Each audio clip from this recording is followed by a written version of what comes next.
every guideline we can find at this point. Our YouTube partner managers are sweating constantly. So if you're like me and you grew up with creepypasta, you probably came a lot of these ritual creepypastas.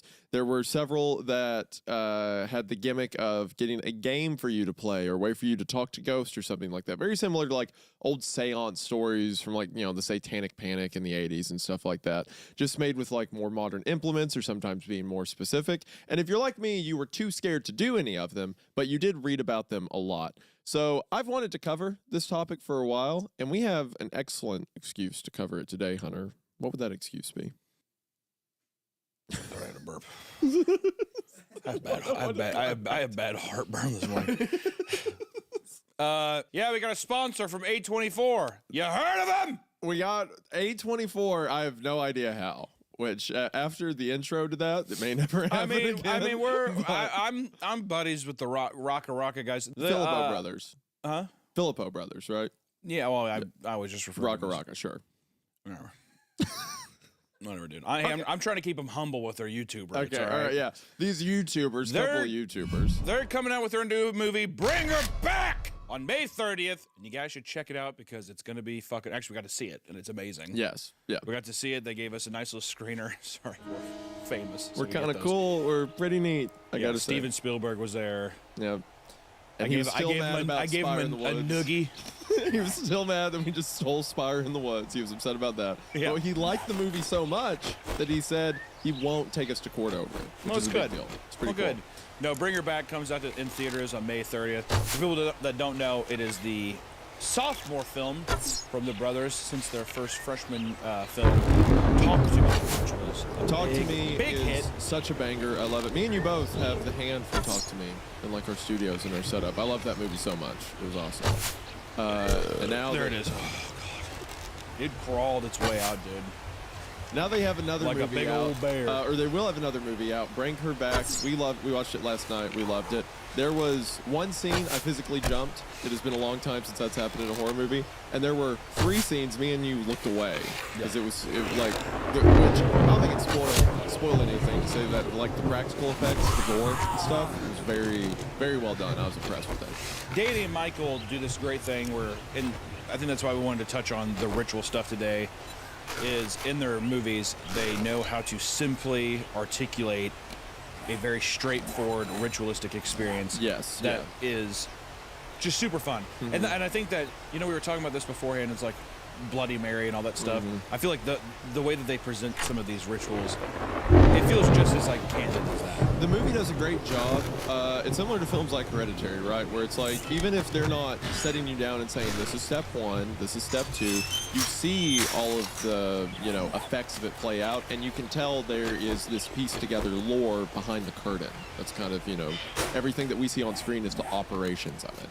And I think that's always really cool. And it does remind me of like old creepypasta and stuff like that, which is why I wanted to cover it today. Everyone was blown away when we got the message that A24 wanted me and you to be a part of like, the pre-promo, the pre-release for the film. It's really awesome. Been a huge fan of the studio and was a huge fan of Talk to Me. I've been watching those guys since like the Ronald McDonald videos way back on YouTube. So this is wild. This really is like insane. Every day I'm thankful for you guys. Thank you all for giving us the opportunity to have this very crazy life. I appreciate it. Hunter doesn't, but I do. So thank you for that. I don't think it's a spoiler to say that in the movie there is a ritual involved, as we've talked about. So today we're going to be looking at several famous creepypasta rituals. Which one are we starting with? The Midnight Game. Okay. So the Midnight Game was one of the earliest like ritual creepypastas, at least one of the earliest ones I remember. The image we're working off of was uploaded January 10th, 2011 to Imgur, the image board. I think this is the first iteration of it. It appears to be a screenshot, but this is the earliest one that I remember.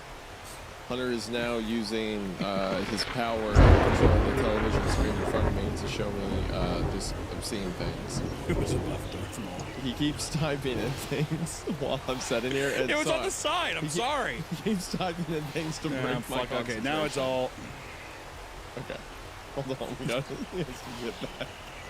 What if I just start doing the episode? Just start reading rituals. I'll tell you honestly, a reason that I'm just so excited that my friend's here and that we get to, read this. And then also, this coffee's blasting through me. I'm gonna have to take like a 5 and like dump it out. Dump it out before we keep getting rolling. I mean, I'm like I'm like wanting to just get rolling. We have not got anything. We have not gotten rolling yet. If we haven't even read a thing yet, I've been doing this. There's a movie hours. called the Midnight Game that came out in 2013. It might be related. She has a pentagram on her back, so that's probably. It's probably related, yeah.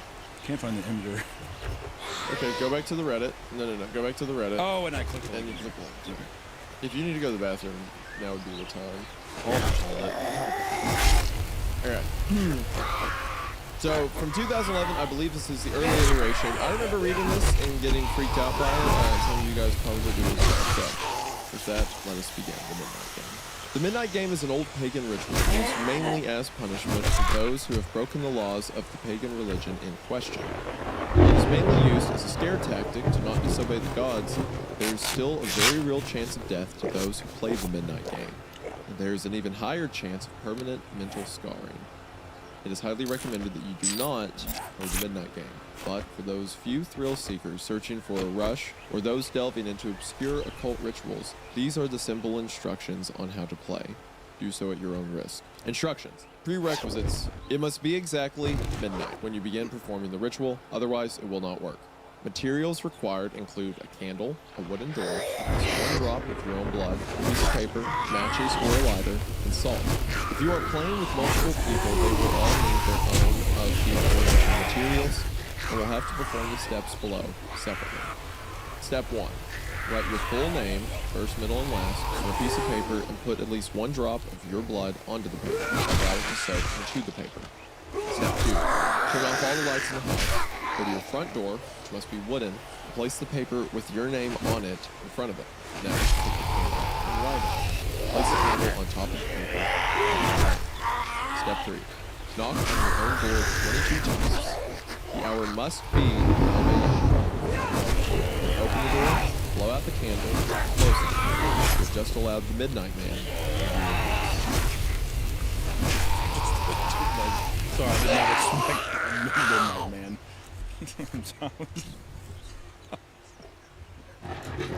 You just allowed the Midnight Man into your house. That does read kind of funny. The Midnight It's Man. like, yeah, the Midnight Game, whatever. And all of a sudden, it's like, knock on the door 22 times, blow out the candle. You just invited the Midnight Man into your house. Congratulations. What? You know, it is funny because I remember reading this. Because I would have been like 10 or 11 when I heard this the first time. And I just remember like reading that line and just getting scared out of my mind. Well, what does the Midnight Man look like to you? Well, that's the thing. It could be anything. No, I mean, like, whenever do you remember? Like a shadow man, like a hat man kind of figure, like a void Right. thing, yeah. Yeah. Step 4. Immediately relight your candle. This is where the game begins. You must now lurk around your now completely dark house with the lit candle in hand. Your goal is to avoid the Midnight Man at all costs until exactly 3 full of salt. If you are unsuccessful in both of those, the Midnight Man will then induce a hallucination, your greatest fear, which will last until 3:33 a.m. If you are successful in creating a circle of salt, you must stay within the circle until 3:33 a.m. You must continue until 3:33 a.m. without being attacked by the Midnight Man or being keep thinking about it. You have now let the Midnight Man into your house. You are now outside of the salt circle. You will have violent ibuprofen hallucinations until 3:30. like it's no longer instructions, it's a threat. Like, I'm gonna do this to you. You are having a stress nightmare. You must continue until 3:33 a.m. without being attacked by the Midnight Man or being trapped within the circle of salt to win the Midnight Game. The Midnight Man will then leave at 3:33 a.m. and you will be safe to proceed with your morning. Addendum. Indications that you are near the Midnight Man include a sudden drop in temperature, seeing a pure black humanoid figure throughout the darkness, and very soft whispering coming from an indiscernible source. If you experience any of these, it is advised that you leave the area to avoid the Midnight Man. Staying in one spot throughout the entire game will only result in the Midnight Man finding you. It's highly advised that you keep moving throughout the game. Do not turn on any lights during the midnight game. Do not use a flashlight during the game. Do not go to sleep during the game. Do not use another person's blood on your name. Do not use a lighter to substitute for a candle. It will not work. And definitely do not try to provoke the Midnight Man in any way. That is all. Have fun. I love it. First of all, I just want to say, if I would have read this when I was like at a very young age, this would scare the shit out of me. Well, even like doing with your friends where it's like, I don't know, like I can see myself getting freaked out. I just love how this reads a bit though, where it's just like if you see a man made of shadows, who are you? Like in this situation, is that my dad? It's like, no. Like after the Midnight Man thing, you'd be like left to be anybody. And I love the idea too. Definitely don't try to provoke the Midnight Man anyway. Yeah. Because you know there's gonna be some kids where they're gonna be doing the ritual, and they put that in there so when kids are doing it, they're like, I don't fucking see him. Fuck you, Midnight. Yeah, exactly. Stop. Quit. Don't. And that was the thing. Kids would do this, right? Yeah. I remember like telling my parents about it. Like my mom got real mad. She was like, never do anything that you have to cut yourself to be Barda. Don't ever dig the Midnight Barda. I mean, like your kid's like, yeah, we're gonna like if a kid's like we're gonna do Bloody Mary or whatever, who cares? But if your kid's like, oh, I've got to put my blood on a piece of paper, like, no, it's like, all right, maybe don't do that. I gotta put my blood on a piece of paper. I gotta. Jimmy was gonna let me his blood, but they said I can't use this for my name. It's not allowed, or else it'll put a curse upon his bloodline or something. It'll curse his family. They'll die. So, like the Midnight Game, like kids would play this, right? And they freak each other out with this. Oh, dude, I heard something. Like my friend started screaming. I think she was having hallucinations, stuff like that. It's like a modern, like old seance stuff. The only thing I think I ever did when I was younger was, what the fuck is it when you're laying flat as a board, whatever, light as a feather? What am I thinking? Flat as a board, light as a feather. You sit there and you have a friend that's like laying down, and then you have your pinkies under them, and they like lift you off the ground. You're like, oh, oh. Oh, I know what you're talking about. I remember that. Yeah. Dude, I felt my soul leave my body. I felt my soul leave my body. I was getting lifted up, bro. Dude, I want to go home. I want to go home. Yeah. I had the kids seriously do that at one of my friend's birthday parties. Even at a young age, you're like, what? He's like, I want to go home. And his mom had to come get him at like, I'm not even joking, it was like 1:30 in the morning. I want to go home. I want to see my mom. Like, we didn't really lift you off the ground. I don't care, I want to go home. Yeah, I cut the reality, it's me. The kids. There's some loser. Yeah, exactly. There's some freak. There's some fat child did that. Hold on, can we do Bloody Mary next? Because that's the other classic. I was going to spoil association with that. Well, Blood, you didn't say what. Do you have to read it? I mean, it's like, oh, is this the whole story, or is it just? Oh, okay. So yeah, we could just say it. So Bloody Mary is like the classic. Everyone knows that, right? There's some different variations of it, but you go into like normally a bathroom, but a room with a mirror, and then you turn off the lights and you light a candle, and you say Bloody Mary, Bloody Mary, Bloody Mary. When you turn the lights back on, she'll be somewhere in your reflection. And the idea is that she'll always be there. Even if she doesn't show up right away, she could always be there. Which is how it works so well. Because after like the kids freaked out, and if they don't see her at first, it's like, well, now for the rest of your life, she could always be in a mirror. So like, Mary?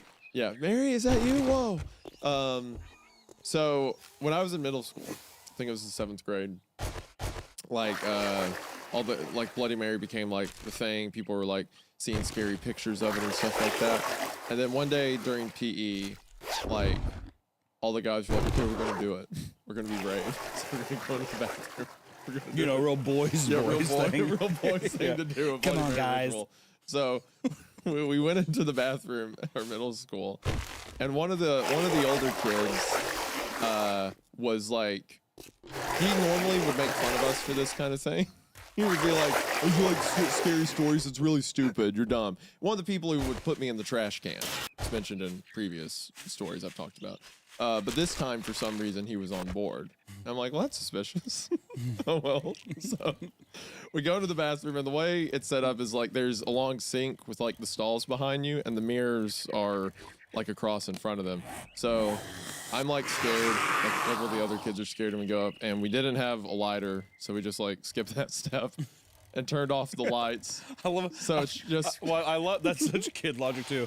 Well, we don't have that, so that step's not necessary. So we don't have that, so we're yeah, not so going to do that. that's fine. We don't need that one actually. So we go in the bathroom and we turn off the lights and we're like, Bloody Mary, Bloody Mary. We say it 3 times. And then the lights come back on, and the millisecond those lights come back on, the older kid from earlier kicks open one of the I'd shake your hand, but and he had a bag full of basketballs. Jesus. Just started wailing. What the fuck? To be fair, it was one of the scariest moments of my life because the tension's so high. Yeah, it does sound pretty already. fucking scary. You're so freaked out. well, don't just and then like stand there. the Thumb older up school your ass. bully just Go throws do open the the door. goddamn job. Like starts. Just starts beating the hell out And of the you. other one's like got the door shut, like you're not getting out. Oh, You yeah, gotta yeah. take your legs, right? So this is what you get for being stupid and believing in ghosts. Just getting decimated in the bathroom with that.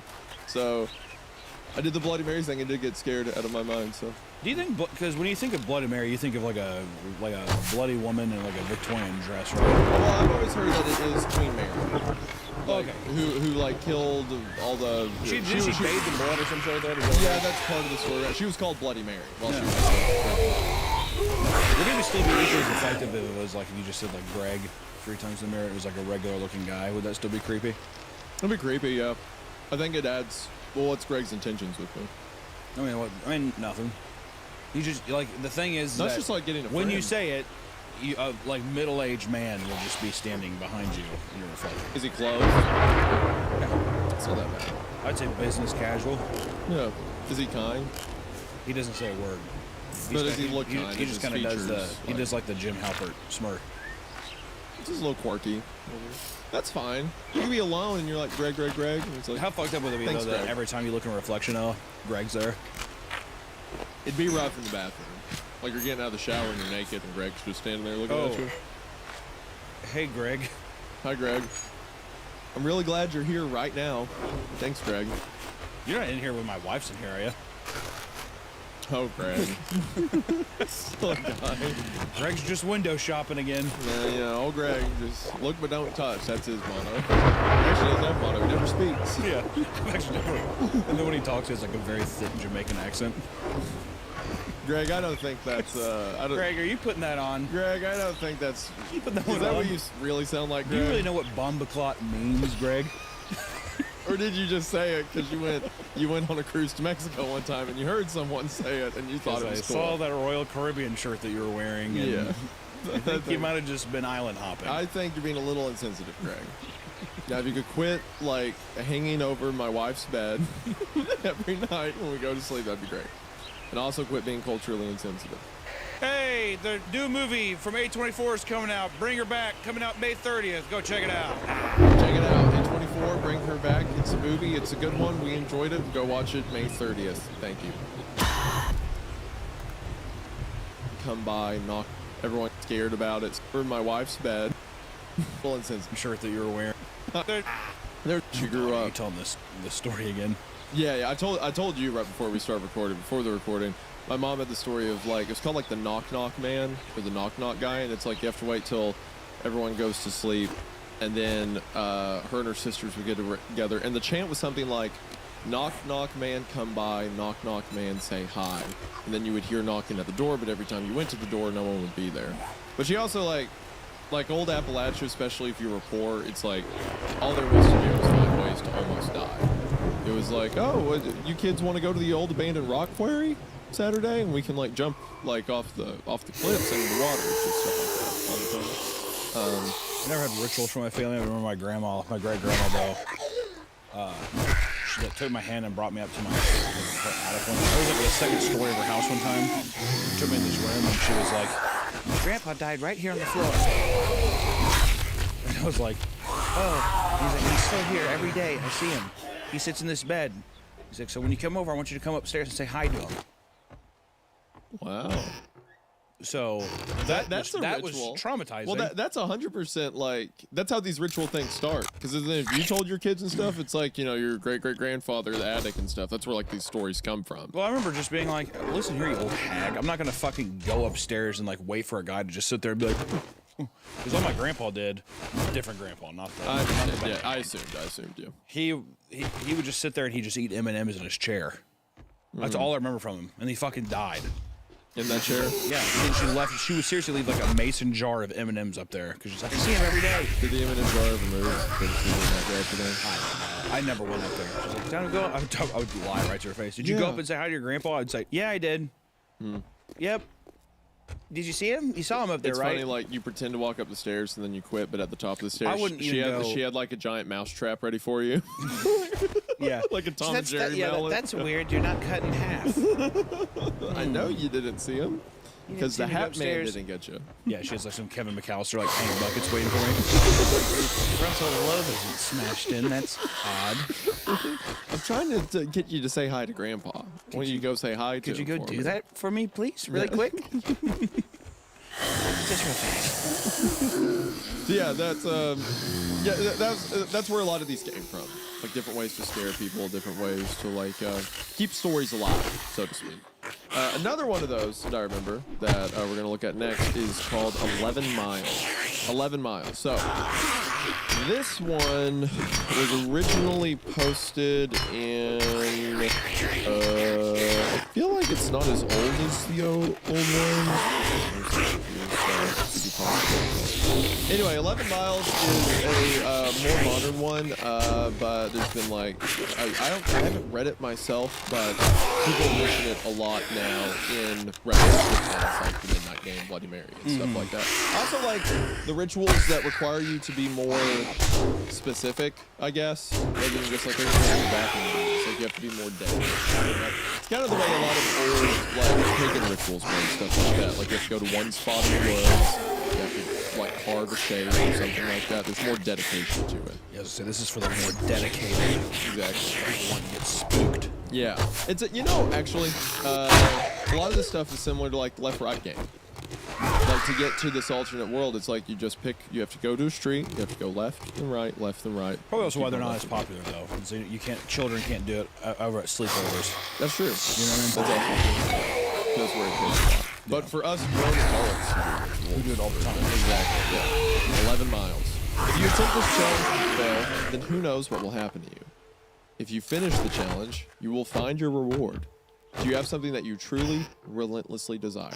Despite your state of life, is there something else that you would go completely to the end of the world to get? Well, lucky for you, there's a way to achieve what the journey can prove to be too bothersome. Or is it saying that it's literally going to grant you a wish? It's saying that some desire will be at the end of it, once you get to the end. Rules are, do not use a vehicle too large or noticeable, as you will need some of the cover of night to be most safe. Also, while any sort of car will do, you may not want to choose the most expensive or cherished vehicle. Do not drive faster than 30 miles per hour. You can take your slick new black Mercedes for the drive. If you're close, you will see or feel its signs, but what the signs will be depend on what it is you desire. For example, if you're in search of wealth, you may spot shimmers on the empty branches of trees, as if they rings you through 11 miles, leading to whatever it is you seek. Each mile will test your desire and will always get harder. Do not open the windows, easiness by admiring some of the night sky. You'll see it completely lined with stars, and you'll realize that the vehicle's headlights will no longer be required. Train yourself in gazing at it. If you look at its light for even more than a few seconds, the road in front of you will end, throwing your vehicle into the water, but you will freeze in mere minutes. Forces will be gone for this mile, but don't rejoice yet, they'll be back. So, now we lay out those specific miles. What happens on the first mile, if it gets really cold, you may turn your heater on. On the second mile, if you still haven't turned the heater on, you should do it now. If you decide to not turn it on, you may regret it later. For the third mile, ignore any silhouettes that you may see in the trees. No matter how human they seem, keep your eyes on the road. On the fourth mile, you may hear voices whispering in your ear. Ignore them, no matter how human they seem. On the 5th mile, if the trees vanish, the random appearance of a lake or the moon starts glowing, ignore them at all costs. On the 6th mile, take into account that you are more than halfway done. Despite the progress, you may lose hope here. The stars will have disappeared at this point, leaving the sky an empty, black abyss. The clearing will have ended, leaving you back in the woods. The only light you will be provided with is by your vehicle's headlights, but it will flicker from time to time even if you're sure. If you have a radar in the vehicle, it will turn on here automatically. If you didn't turn it off beforehand, it will produce an overwhelming screech. Calm voice will then begin to speak out about your greatest fears, what it is you are horrified of in your life. It will speak in a way that will cause you to visualize the words in your mind. Do not listen to it. If you begin to comprehend what it's saying, the horrors will prove too much for you. So, that reminds me of like during the Left Right game. Remember how there's the radio broadcast from, what was it, Winterby, right? I love that. I forget what the name of the radio station was, but it was like, and we're with you till the witching hour, right? Such a cool, like, note here, but it's kind of a similar vibe here. Like, you've driven somewhere that is in a different world and others' voices. Well, I don't know which one came first, but this feels very, very similar. Yeah. Just in terms of even the progress, the beats. Of like how it progresses. Yeah, I mean, not through. specifically what's happening, but just like, hey, by this mark, this new thing's going to happen. The journey is kind of perilous, whatever. It is similar, yeah. On the 7th mile, you may hear voices again. No matter how close they may sound, ignore them at all cost. If the voices are coming from the back seat, do not turn around. Just keep ignoring them and focus your eyes on the road. On the 8th mile, slow down but do not stop. If your headlights flicker, slow down but don't stop. If it gets really cold, do not stop. If you hear or see anything, ignore them and keep driving. On the 9th mile, your vehicle will stall temporarily. Close your eyes and try to restart your vehicle. No matter what, do not open your eyes. Even if you hear anything telling you to open your eyes, just ignore them and remain your eyes closed. When your vehicle starts, drive as fast as you can to the next mile with your eyes closed. When the mile is over, you will know when the mile is over. You may open your eyes. On the 10th mile, the voices of the being will stop. If you were to look in your rearview mirror, do not actually do this, you will see them following and are impressed that you have come a long way on the journey to what you desire because you are most likely going to your death. On the 11th and final mile, your vehicle may lose power but continue to move. If you see a red light ahead, close your eyes tightly. Cover them if you must. Cover your ears if you're able to. You will hear unrelenting and inconceivable noises from all directions. No amount of bravery and conditioning will spare you from these sounds. You will feel things touching you. The cold will turn to a merciless heat, burning all parts of the vehicle. You will feel the illusion of the flesh being burned off your bones, but no matter what, do not look. Once the power returns, stop your vehicle, open your eyes, take a deep breath, and continue driving. Keep driving until your vehicle arrives at a dead end. Stop here and don't attempt to move again. Nothing will happen once you've reached this point. You may realize that you are back where you first began. This may confuse you, but know that you are finished. Your task is done. Close your eyes and imagine your deepest desire, even if it has changed from when the journey began. Imagine not desiring it, but possessing it. Open your eyes and you will find what you desire. So now that the task is done, what's the catch? Is your vehicle cursed? Is there something you're about to lose? Is your death imminent? The answer to all is no, of course.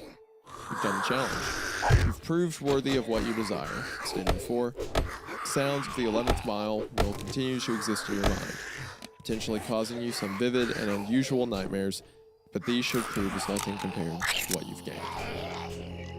That is the 11 miles. This reminds me of, you remember that thing, it's like during the pandemic, the Randonautica? Is that what it's called? I have no idea. Does it say it's called Randonautica? Do you know what I'm trying? It was, I think it was called Randonautica. It was an app where it would give you random locations around you to go drive. Yeah. So it's like you get in your car and you turn on the app, and it would say, it would be Was like... that something that was specifically made for the pandemic era? Or was it just, that was just an app at the time? it was just always a thing. It was like taking you to weird locations in your town. Right. And it just blew up during the pandemic. To hang out and do, so people started doing it, and it became this whole thing online because it was taking people to really weird places. And Like it would take them to like, oh, this is where an old school that burned down, or this is like the abandoned whatever. So I did it once because again I'm weird. There's nothing else to do. So I'm like, I'm gonna try it. Like one night I was driving back from Kayla's when her and I were dating. Let's try it out.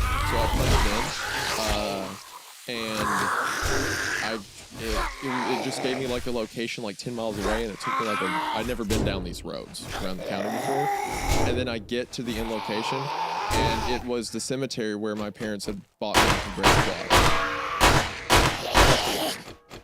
Just of all the places it could Seems so weird that you know what's fucked up is I feel like the system knew. Yeah, but how? Well, it's Maybe it's, it just it's, fits it's the this- cemetery. It's the same kind of shit of like, man, I really need to clean my house. So I need a new vacuum cleaner, and then you start getting vacuum cleaner ads. Yeah. Just the same kind of way that technology works. It's just like they hear shit and they're able to tell us it.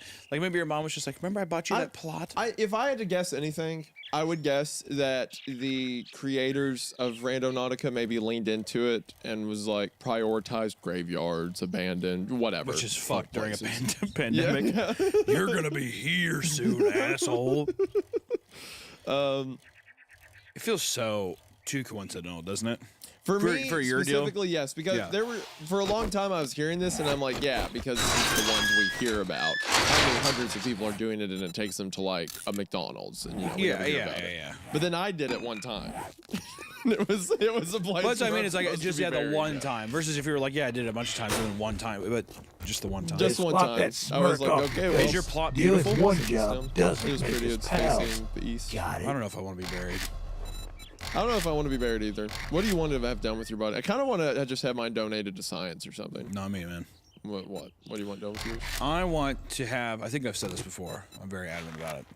I want to have a mausoleum made, but you If go you want inside to, you and better in a not glass fuck case. this up, or It's I'll nice cut your space. goddamn It's throat. like nice space. I think you have said this before. Yeah. I'm gonna be butt ass naked, and the only way that the door opens is from the inside. So if I ever get resurrected, I can actually open up and do that. But I won't be underground. Yeah. I'm extremely claustrophobic, and the idea of being in a box for eternity fucks me I up. think we talked about it during Pen Pal, but I used to have these recurring nightmares as a child of being buried alive, where like I couldn't get out and like I Horrible. could hear my echo. It was really hot and stuffy in It's there. like it's so creepy that they're like, oh, doesn't he look comfy in here? And it's Yeah. like you're in a tiny box with little curtains all around it, little fucking sheets, and you don't have a pillow. Can you imagine like you've been dead for I don't know 100 years and you wake up for some reason and you're just there? You're fucked. Do you remember that? And don't give me the whole thing of the body's deteriorated. I get it, but I'm saying that in a well- world where you wake up, let's say you're completely regenerated. Yeah, sure. That's not where you want to be. Do you remember when we were in New Orleans and we were doing the tour of the cemetery? And they were like, "Well, actually, it gets so hot in here, and over time, it like what's the word? It doesn't cremate, but it like burns the body down to bones, and then they pull the bones out, wrap them up, and just shove them into the Yeah, bag. because the whole thing is the standing. It's not like the actual bodies are there. They just get they just broil Yeah. to the point where they're just a bag of bones, and then they like the people literally go in there and just like shove it into a pit. Yeah, in the There's ground. a giant That's in your at the plot. back of the Yeah. but like where the body goes. It's all of your like deceased family members who are now bundles of bones. I don't really know if I want to be cremated either, though. Would don't you know- want? I Would don't you want to be know. cremated? I don't know about being cremated. I don't like the idea of just burning it. You know, I think almost every single one of my family members is like they have been cremated. I think I'll get buried, but if I wasn't to be buried, I'd like my body to be donated or something like that, just to get some use out of it. Because I really don't put that much value in like the body after someone's dead. So it's like might as well go to something, right? You know? Yeah. No, that's very selfless. Not me though. Yeah. You know what's kind of like a ritualistic place in the normal world? What? Fucking Build-A-Bear. Build-A-Bear's a bit fucking You know, you're actually ritualistic, isn't kind of it? right. Because don't you put like a fake heart in it and all this stuff, and you put the sew it heart up. inside of And they're like, yeah. give it a name. All right, kiss it, and put its heart inside, and yeah, all that. It's like a little fucking demon factory, isn't it? You know you can build your bear online. Where's the fun in that though? That does lose the point. I will say, every now and then they will drop an exclusive one, and it does like the Why? psyop- How do you know that? And why are you? The psyop, can I continue, does work on my life. Where it's like, oh, they have a little Mothman this week or something like that. I'm like, oh, Mothman or whatever. But then you don't get to do the build process with those, right? It's just like, here's Mothman. Yeah, where's the fun in that? Yeah. Well, you do deep penetration on that little motherfucker too, when they shoot the stuffing inside of it. It is crazy. They're literally like, all right, now go 6 inches, and you're like, all right, now 12, and you're like, keep. This little motherfucker is spit roasted. I Sitting remember there. as a kid. It's great. I remember eating as a child. I was like, I remember as a kid, like, my little sister was too young to like do it. She was like 4, and the worker's like, "I'll do it." Just, like, just well, when the workers do it too, because you know that they're like, I just want to get this shit done with. Yeah, They do it like this, like that. And it's like it's about to rip his head off. I got kind of traumatized when I was there when I was younger. My sister got one because you're supposed to name it. You like name it first. Well, it's been a while since I've been there. But You name it, yeah. You name it first, and then it's like coming in because it was like at the mall. We like came in because me and my dad were doing something, and my mom and my sister were over there doing that. So we came in after the fact, and she like had that thing, and she was like slowly going down, like pushing it down to the pipe, whatever, because you like they'll let you, be like, here, put the stuffing into it. And she had like that just going through, and its body was all propped up like this, getting filled up. And I was like, "What's your bear's name?" And she like was looking at me. And she did Gabriel.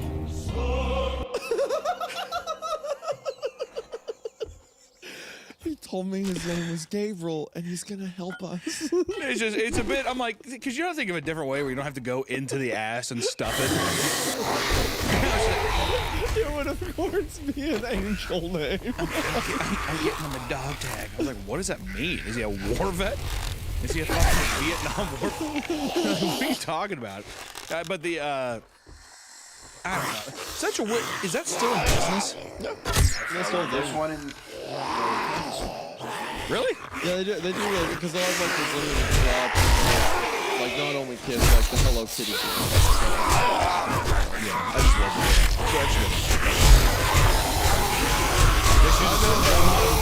it. A lot of great exclusive.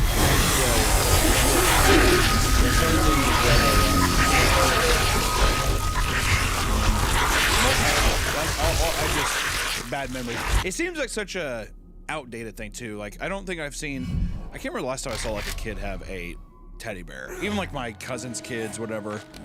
It seems like such an outdated thing, doesn't it? I feel like they just have. Anytime I think guess of it's like just what a kid has, cute it's like and an it's iPad soft or whatever. At this point, yeah, which is sad. Well, that's why legitimately people are like, "Oh, it's his 5th birthday. He's getting an iPhone." That is messed up. Well, that's what kids want nowadays. You know, it's not like, "Oh, I don't want like a cute thing anymore." I think that's if they are open, that's definitely wise because it's. How old does your kid have to be before you let him have like access to the internet? 18. I realistically probably wouldn't want my kid having a phone until it was. If he's like, hey, I'm gonna go. Like if I was in my neighborhood when I was younger, I wish I had a cell phone whenever I was like, hey, I'm gonna go ride bikes with my buddy. Yeah, and that's you that's have a safety thing. That's like different. 12. Yeah. 12. 12 or 13, I agree. Yeah. But also, there's no way to not have him access, he or she to access. They are going to go to their friend's house and get on it. Do whatever. So if anything, I'd rather just be like, listen, you don't need to be watching people getting their fucking heads smashed. Yeah. Right. Let's stay off of live streams, please. Yeah, like have fun, watch or whatever. I mean, I can't. I feel like also the more you restrict it, the more. I'm also like gonna be a lot better than my parents were about like knowing what search history is and stuff like that. So that it's like, I love these young ideas. Just the Just word typed in boob, boob, yeah. but it's like, it's spelled like the way you put it into a calculator. yeah. And I immediately get scared, like like drop the phone. Yeah. Yeah, exactly. Oh my god! I can't look at that. Terrifying. Yeah, that was me.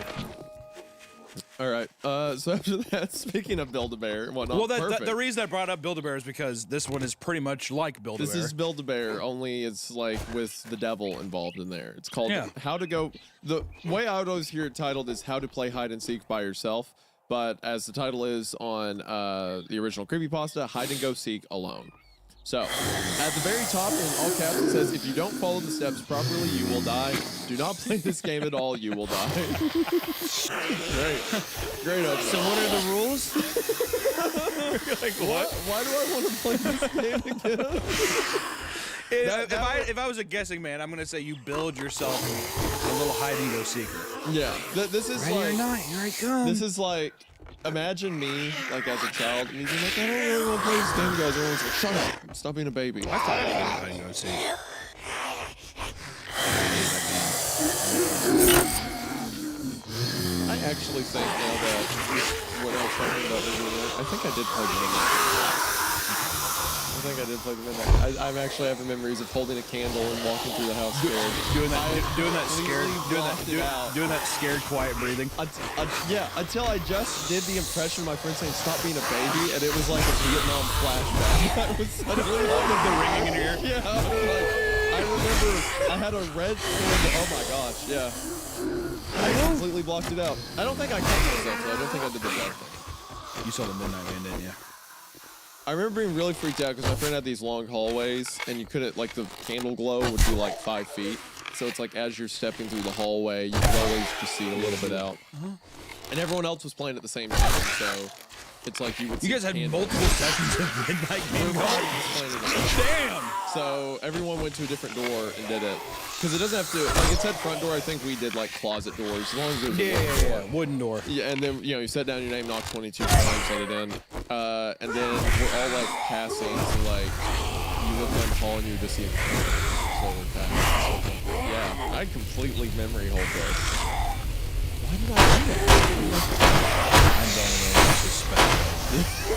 It can't be good. In a game that involves the Midnight Man, I'm not wanting to There's no speculate. good outcome. There's really nothing that I can speculate on that I think ends in a I positive. so vividly remember now, like looking out the windows at the back of my friend's house, and there's just like the candle glow reflecting The back. thing at me, and I can't- re-triggering your memory though being "Don't be a baby" is That's pretty haunting. rough, isn't it? that is Oh haunting. man, Yeah, I'm just. you look remembering- visibly shaken. I can't think of another time I've had a memory that depressed, other than when we were reading Pen Pal and I remember the dreams about being buried alive. That is the only other traumatic flashbacks I've had have been talking to you on this podcast. There's like a ghost in your eye. I'm like, I feel like there's still something that just hasn't popped its head out yet. I don't want to sit here and think about it. I don't think we should either. Until it does. I remember walking down the stairs and being really scared because I could just see the next stair I was about to go down. What was the friend's name? House. Remington. What was the last name of the Remington fame? No, that was his first. Oh, what was the last name? Remington Mountain? I swear that was his name. The kid's name was Remington Mountain. I'm not kidding. I'm telling you. God. This is Tyler Springwater. And of course, this is Bugs Raccoon Trap. This is strange. I've never had a repressed. We're gonna have to talk about this after. We are gonna have to. Let's go back to the Yeah. this one. Hide and go seek alone. Okay. Anyway, so hide and go seek alone. Hitori Kakaru. Sorry. Here, Nick, he's the Japanese Oh, yeah, expert. you're the How do you say you're the this weeb. name? Up top. Right at the top. Highlight it. Kaku Rainbow. Hitori Kakurimbo. Hey, Hitori Kakarim. hey, konnichiwa. Sumimasen. Hiyo. One kokaibo, please. Hitori Kakarimbo is a famous game in Japan and Korea, originating from Japan where you let a spirit or demon possess a doll and then play a game of hide and seek with them. The game is necromancy. It is potentially very dangerous and is not good for your sanity. Do not try this game just because you're curious or want to experience it for yourself. This is a very dangerous, life-risking game. This is, of course, the Japanese would be like, I want to revive Grandpa into a wooden doll. I put him play in hide that and doll. seek with him again. That one over there, yeah. You know, the one that the coyotes and foxes tore that teddy bear If I apart. can I'm going to figures sew you're my Grandpa last back together and customer, then we'll be able to they play games can't get again. any worse. And you're like, huh? Listen up, jackass. I miss my you dad. Want work? I wish he Get was alive to moving, play hide and seek with jackass. me Just again. don't pay by the hour. Why don't you just play hide and seek with your friend? No. It has to be the spirit of the dead. No, I don't like that. I need it to be someone I know that died. Yeah, I want it to be my friend that died. It has to be someone who's seen heaven so I can ask him about it.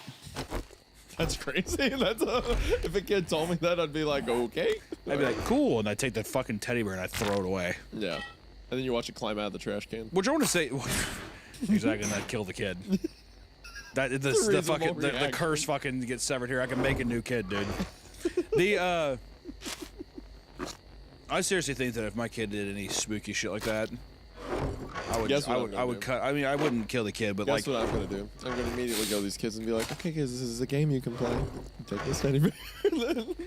Take it up to if I found out that Hunter's like room. my kid was like Take it up to Papa. Hunter's room. making weird dolls or whatever, yeah, I've been taking the cat's toenails and putting them on this doll and I'd be like, dude, enough. I'm throwing it away. Is that wrong? Is that bad parenting? If your kid is like my only mutilating a friend. doll. It's my only friend. Yeah, I think you can do that at that point. Huh?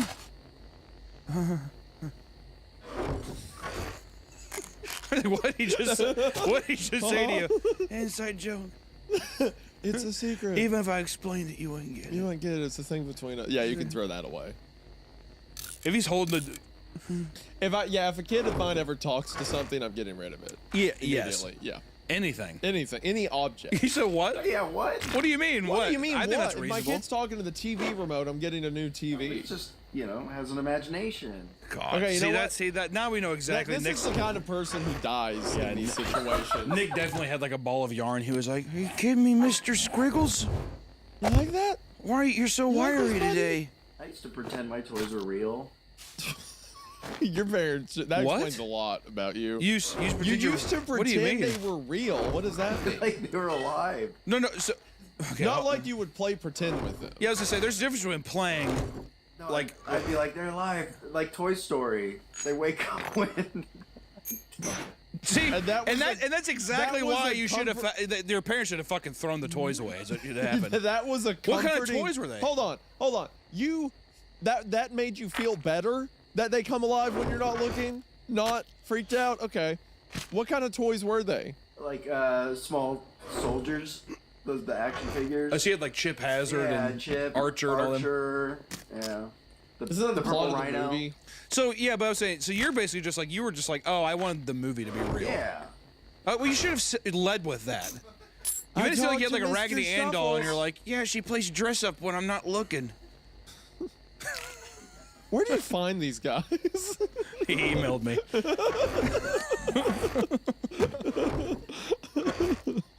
Okay, so Because yeah, there's definitely a difference between like just, I mean, like being like, oh, I'm playing with the toy. You're like playing make pretend. yeah, Versus I had a friend who had like an imaginary friend, and it'd be to the extent where you'd like sit down, he'd be like, that's not your seat, that kind of stuff.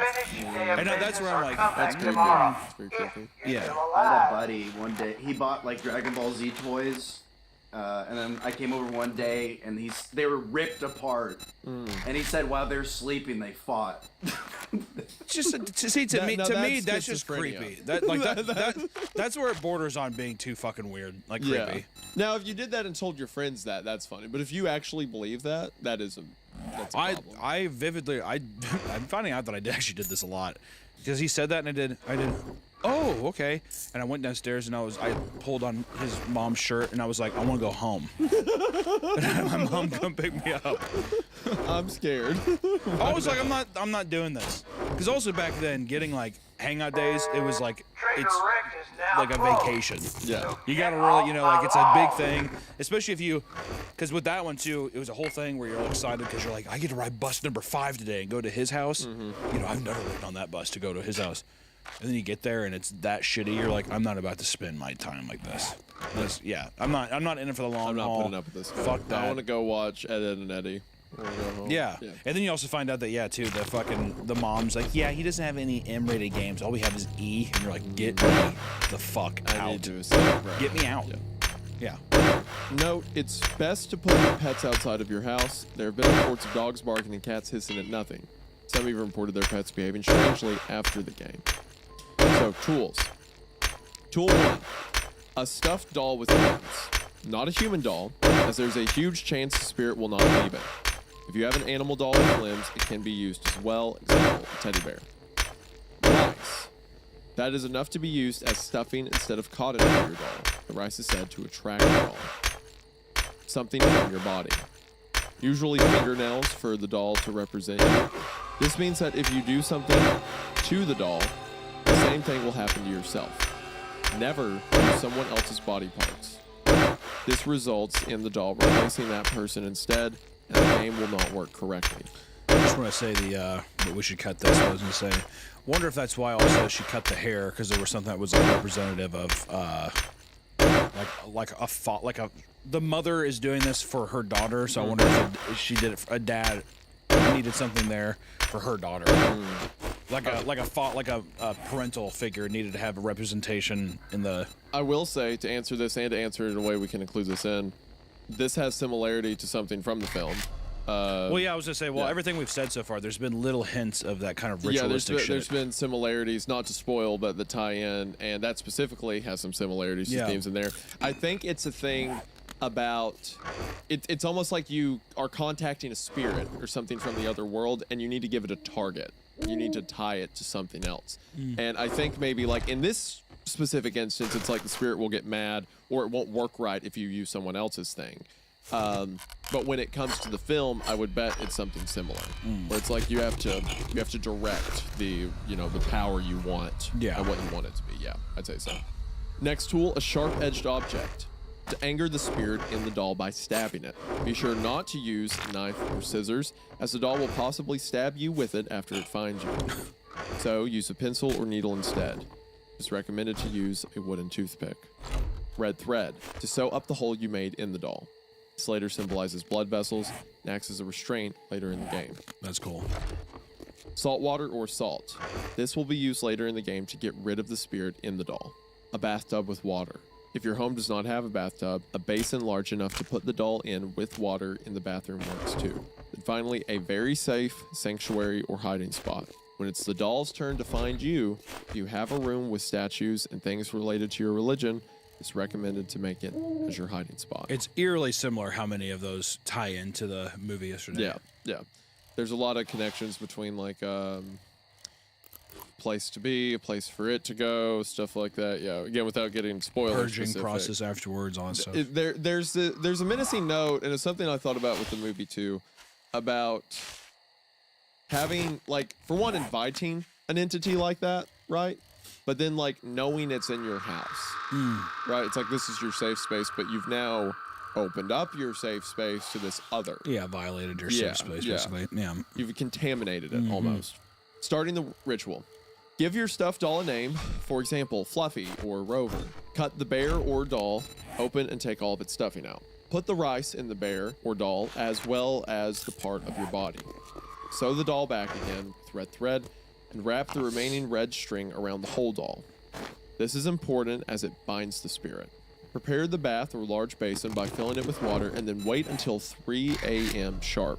Some versions say that you do not have to wait until 3 a.m., but this is up to you.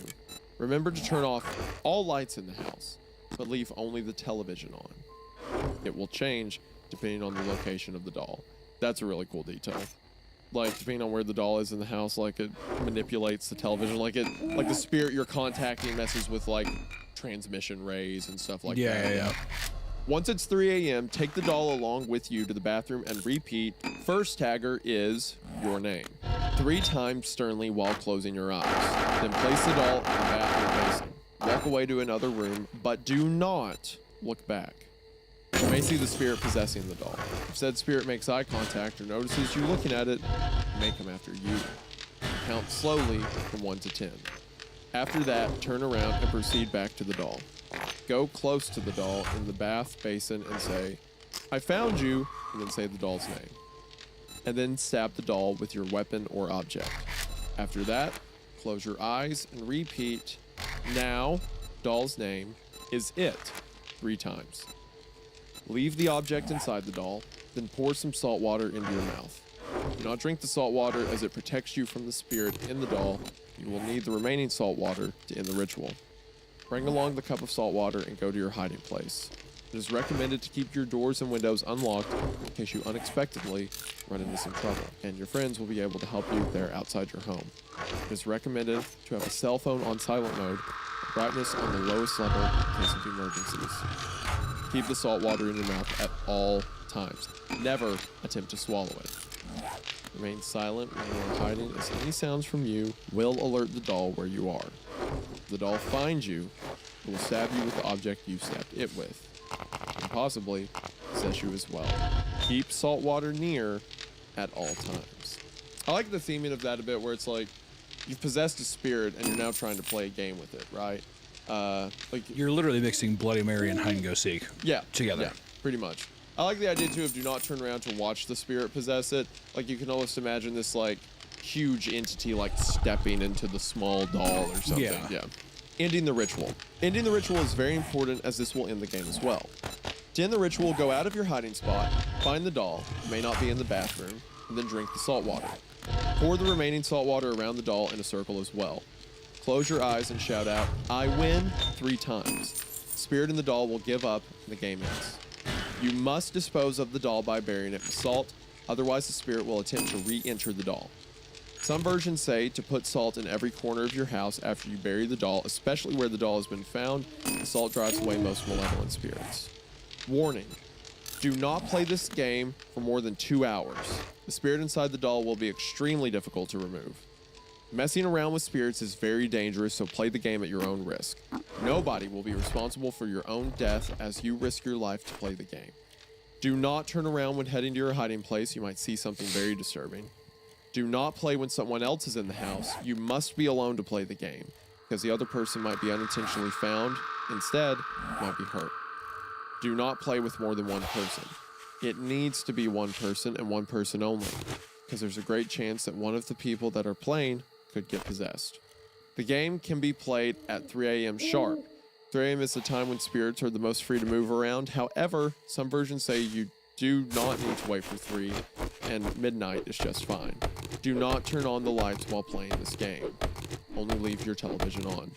Do not fall asleep no matter how tired, exhausted, or sleepy you are while hiding.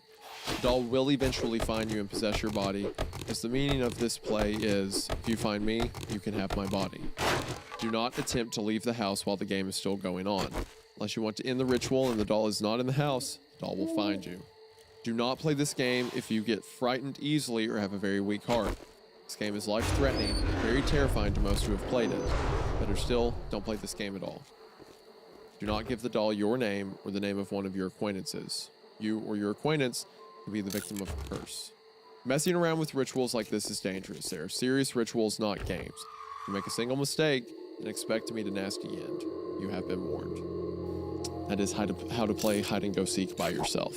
What would be the reason you'd want to do that? Just like the reason you would do any other ritual to summon stuff to see the supernatural. The reason that like this story works so well is because the reason you would want to do it is because you're told you're not supposed to, right? It's like, Well, yeah, of course, but usually with sometimes with a lot of rituals, there's something at least where the danger is a reward of being able to speak with like well, a loved with one. the Midnight Game, it said this was normally done by ancient pagan cults who have angered their gods or something like that. Well, it was also a punishment though. It's like an atonement or something. yeah, that was the big thing. Is like this is mostly actually like a punishment ritual. They'd make people do it. This one would just be like an interaction with the spirits, and the rules tell you over and over like, don't do this. This is a bad idea. You don't want to be a part of it. Of course, that's going to egg people on to do it. Exactly. Yeah, but you could do it if you wanted to. If you wanted to see something creepy. What I like with a lot of it, especially that one, is there is the repeated things of like cadence, like everything you say 3 times. Never say it once, or like, don't give it your name, because names are powerful in the spiritual realm and stuff like that. There's a lot of interesting accents given to it that make it feel more thought out, more legitimate. Like the red thread being a binding that looks like blood vessels. Yeah, the blood vessel thing's fun. Yeah. It's pretty fun. Yeah, the burying it with salt and stuff. Just like a lot of cool. There's a bunch of little cool visual motifs throughout it, yeah. So for the final one we're going to look at for our ritual episode today, and for our first sponsored episode, I'm so cool to say that. Look at me and you. Who would have thought? The two of us. It's cool.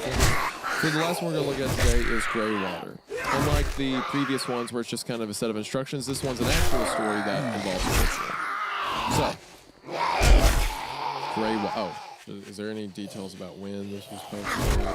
This is a more recent one too, I believe. Pretty sure. Like, Yeah, I was looking at the 2020. comments, and it looks like some of the earliest comments are 2021. But that's also Oh wait, hold on. Nope, never mind. It goes down to 2014. Oh, okay. Okay, so yes, this one's been around a while. Yeah. This one gets mentioned a lot in a positive note when it comes to ritual creepypastas and stuff like that. So, Greywater Gardens lives up to its name. I made my way up damp concrete slabs, bridging across the stagnant pond. Everywhere leading up to the ashen, decrepit house was lined by rotten flowers and the congealed feces of cats, dogs, and other animals. The water itself looked like it had remained the same for centuries. This place is dead, as dead as I am. I arrived at the door. More a collection of damp splinters, and hesitantly pushed it open, causing the hinges to shriek. No more shrieking, please. The inside was as drab and oppressive as the outside, my nostrils filled with scents of mold and neglect and regret. Maybe it's just me. I hadn't showered in days. I couldn't face the water. There was what appeared to be some kind of waiting area, 3 or 4 old wicker chairs, and one of those "Please be seated" signs you find in posh restaurants. So, looking around for the slightest bit of human company, I sat down and waited. Despite myself, my wallet found its way into my hands, and then the picture of M I kept in there found its way in front of my eyes. I could never throw this away, no matter how many times I told myself to, for the sake of my own sanity. But I couldn't. This was all I had left of her fair white skin and pale blue eyes and ginger hair I tease her about. Freckles on her face and chest. She was beautiful. Tried to correct myself to present tense, but I couldn't. That ginger hair. Cough brought me back to reality, and I looked, blinking back tears, to see an old man, bald and bearded, scooped over, grinning through a mouth of yellow teeth. His clothes were as gray and wiry as the hairs on his face, like he was Greywater Gardens in human form. Even his right eye was gray. The left was just a black, empty socket, the eyelids hanging over it forlornly. You have an appointment? Spoke like he hadn't used his voice in years. Yes, I have a secret. I want to deposit it. I know you do. He let me grasp for words, wondering how the hell he knew when he said, You wouldn't be here for any other reason, would you? He turned, beckoning me to follow him into the back room. I gazed at the picture of him one last time. I love you. Then I slid it back into my wallet and did as I was bid. The room was more of the same. Gray and wet and rotting and horrid. The only remarkable feature was the huge, hefty ledger on an antique wooden table next to a plain steel chalice. In the middle of the room was a concrete pool only a few feet across, filled with the same stagnant, gray water from the ponds outside. The old man opened the ledger. You wish to deposit a secret? He asked, perhaps as a formality. Maybe he's playing with me. Yes. Your name? I told him. Excellent. Then let's begin. He picked up the chalice and moved to the pool. He bent down, agonizingly slow, but eventually he filled the cup and shuffled over to me. Drink the water. A grin playing upon his old and papery lips as he pushed the cup into my hand. The water will enter you, and your secret will replace it in the water. No man can discern its murky depths. His smile was now so wide, I thought his face might crack open. But be warned.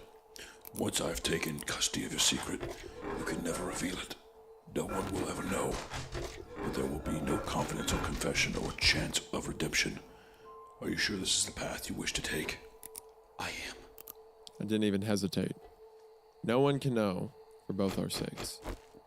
The old man shrugged, took a step back.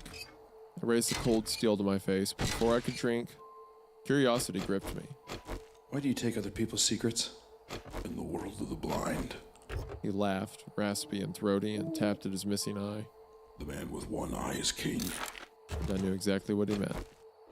For you, M, I thought as I downed my morbid toast. I dropped the chalice and left without a word, knowing now that she was safe. As I walked out of Greywater Gardens, I looked down at the putrid pond and remembered. It wasn't the water that was gray, but her face, as I held her frail body down in the bath. Was basically able to bring her back right there. As I held her frail body down in the bath. What? So he's able to bring her back. Yeah. Yeah, I was able to bring. I see. I know what you did. I do. It's the name of the movie. It's a sponsored episode. It's the name of the movie that the sponsor's for. That one actually had a ton of similarities to Bring Her Back. Yeah. Like, especially with the water motif and stuff like that. That was interesting. So he goes to this place called Greywater Gardens, right? And he's lost his wife. Yeah. Previously. He says like the last of her hair fell out. So I'm implying she had like a sickness I'm or guessing something. cancer. She had like cancer or something like that. But what's that where he says, I remembered it wasn't the water that was great at all, but her face as I held her frail body down in the bath. Did he have to kill someone? As I held her down the bath. I mean, well, is he assuming that? Are we assuming that he drowned her? Sounds like. That's what I think. As I what? So he drowned him? So what I think is happening is, I bet you she was sick, and then he killed her. Yes. So then that's the secret that he probably gave him, is that he's like, I want you to get rid of this memory. That's what I'm assuming, right? He's like, I have a secret I want to deposit, and he's like, yeah. So he forgets that that's why. He Yeah. forgets that he killed his wife. Yeah, he loved her, Interesting. and then he wanted to do that. I mean, I'm assuming that he killed her because she was sick. Yeah, it was like a mercy killing or whatever, but he couldn't hold on to that memory anymore. Well, of course not, no. Yeah, so he's like, I can't live with this, take the secret. At first, So he whenever I drinks first read it, I was like, oh, I thought that he like deposited whatever thing the transaction was that she got to come back. But I think that the thing is that Take my as he was- memory from it. Yeah. Yeah. Which also is making me wonder too, is like, did he give him the right memory? Right? Or else why would he say that last line? If he wanted to not remember it, would he not have? Well, he's still like, he is still being a part of the ritual. He's there at Greywater. Like, he's looking down at the water thinking about that. And that's got to be the secret he takes with him, right? That he killed his wife. Because at the end, it's like, he has that line with him. I knew exactly what it meant. I thought as I downed my toast, I dropped the chalice and left without a word, knowing that she was safe. As I walked out of the gardens, I looked down at the putrid pond. So, I think he is like, it's as he leaves that secret's being taken. I would guess, at least. Very kind of, you know, it kind of like almost like a ferryman of the dead kind of vibe to Yeah, I really like that line he said. That was cool. In the world of the blind, man with one eye is king. That's cool. I like that line. Yeah, that's an interesting thing. It also ties, like I said, a lot to Bring Her Back with water.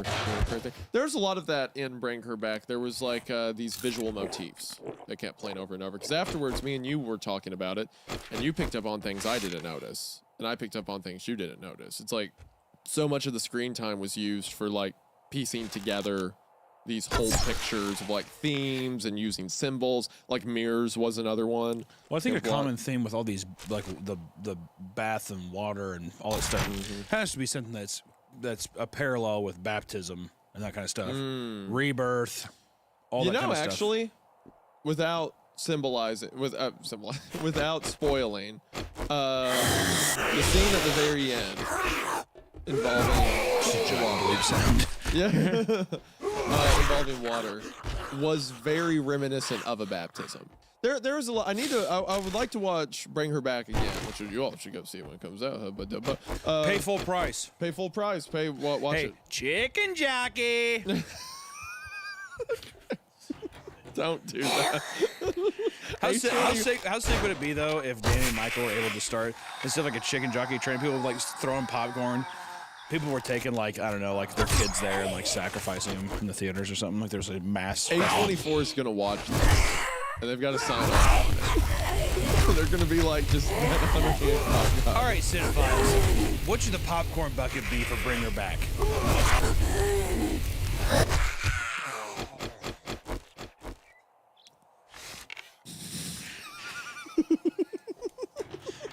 The silence has been so loud today. good. It's just very, very, very loud.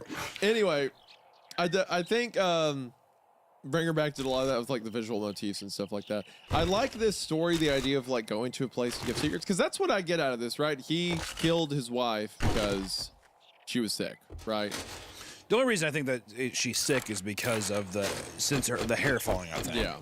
Which is just, a very quick way of like, I mean, chemotherapy. I mean, Yeah, you know, yeah. That's what I would think. Yeah, that's where my connection is with it. Unless I'm way off. figured to go there. But this is one thing I know we've said it before, but with these older creepypastas, like before the 2016, 2015 era, they all felt like very bite-sized, just like little dreadful, almost like poems or something, with this kind of weird character. I don't know where the fuck that is. Greywater. Who cares what it is, right? It's just a place that we know he's going. Yeah. And you have like a creepy old man. It doesn't linger too much on it. You don't really give a fuck what he looks Very like. punchy. Yeah. All the way through. You get your nice little bit, and you're like, ooh, that's it. It's like a nice little bite-sized thing, which is cool. Yeah. The movie itself it reads like an older creepypasta where it doesn't like go. It is very to the point, almost the same way that this is. Where I will say in the movie, it's like, I mean, you're hitting the ground running. Yeah. Well, that's what I said. And it doesn't try to like throw any weird curve. I mean, it's just like it's a fucking punch to the face. As soon as it's like 10 minutes in, I said to Hunter, I was like, this movie is not wasting any time. Yeah. Like immediately, it's like it's not playing around with its setting. It's not like, oh, what if we're a horror movie? It's like, boom. Like, Which is very, it it's kicks off. it's a similar vibe to what they did with Talk to Me as well. Yes, you know, because Talk and- to Me like also gets like right into it. And from the one thing I get-go, liked about all the other like ritual stuff we read today too, which it's like all cringe shit that like, pre-teen people would do with whatever. But Yeah, all there's the- all something the so stuff, fun about just like you have because nowadays the internet has ruined so much fun of Yeah. stuff to where back in the day you could just be like, hey, seriously, you'll fucking die if you do this. Anyway, here's how you do it. Versus now there would have to be like all these like, I think people would be like, well, they're not going to believe you have to like go through all these like loopholes now to like try to get people in a state where they are like kind of vibing with it. But I just love that old internet like game aspect of like, this is what you're supposed to do. And it's so simple. And also it's the same kind of thing with like why I like found footage stuff or even some of the r/no sleep stuff where it's coming from the perspective of a person. So you're like, is this real? But being able to actually feasibly do it yourself with your friend is just kind of, it's like nice cringe fun. There was such a, you are completely right. There was such a magic nature to like, because like when you're with your friends and you read like the Midnight Game or How to Play Hide and Go Seek by yourself, you're not thinking about like, oh, who wrote this? Oh, where was this who posted? cares? It's like, oh, really? That's the thing, and then that's all it takes, right? And that's not to also discredit the author, the people who did actually write it. It's just more so that like it was a magical time. the source for the material kind is of- so much like I don't care who fucking wrote it. Yeah, This is just exactly. something that I'm going to do with my friends. It's a fun idea, thank you, Yeah. kind of thing.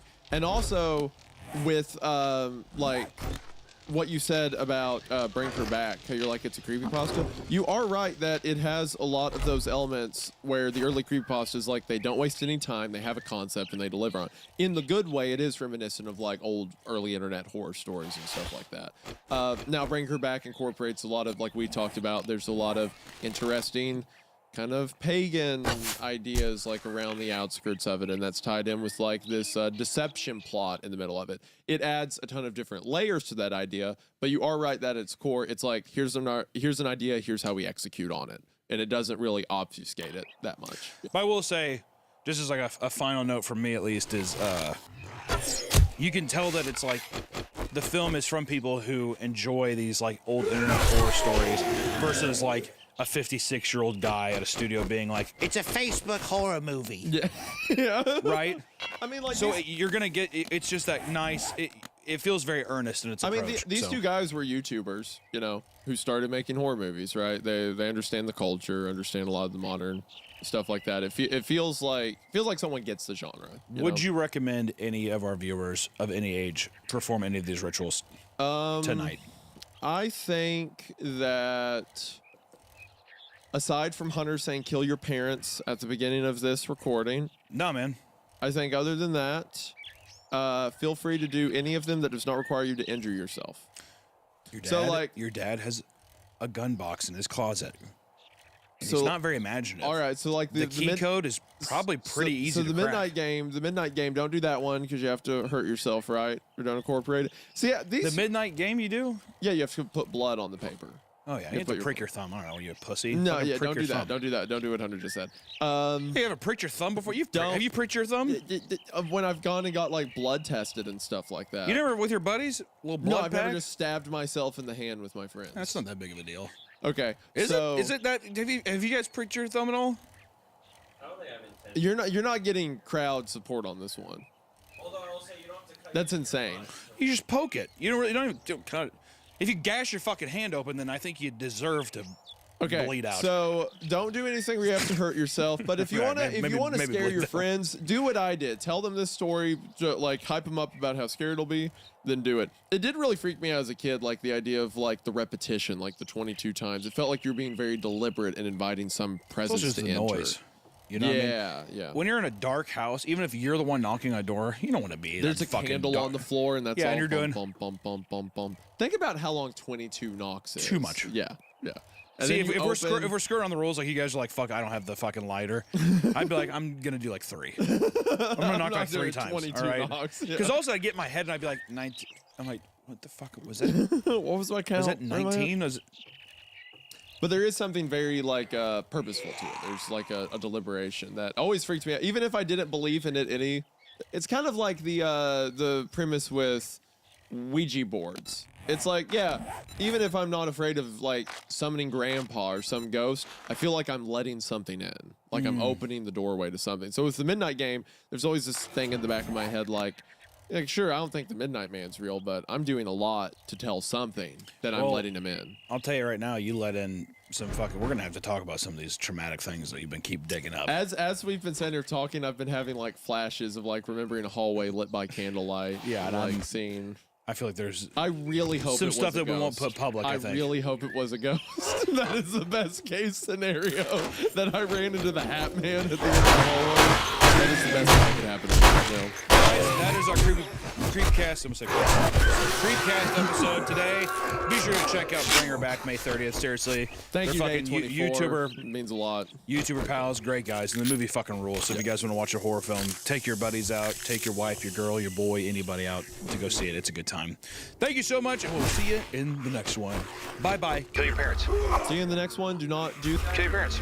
You do it in your manifesto. Say that Hunter Hancock was responsible, not. Kill your parents. Creepcast, I'm telling you not to do it, but I will testify against him in trial. You can tell your attorney. Blue knife. Right to the neck. Don't do that. Don't do any. Goes in like butter. You know what? Go incriminate yourself. That's fine. Thank you all for watching. Bye.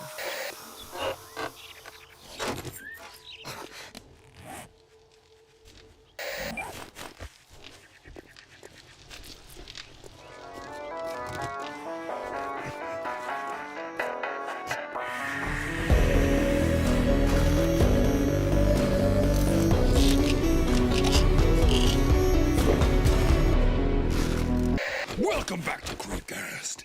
Today we are reading in source. Take your time. It's okay. It's okay. Sources in the earth. Sorry. Sorry about that. I even started properly before this. I don't know why I had such a hard time.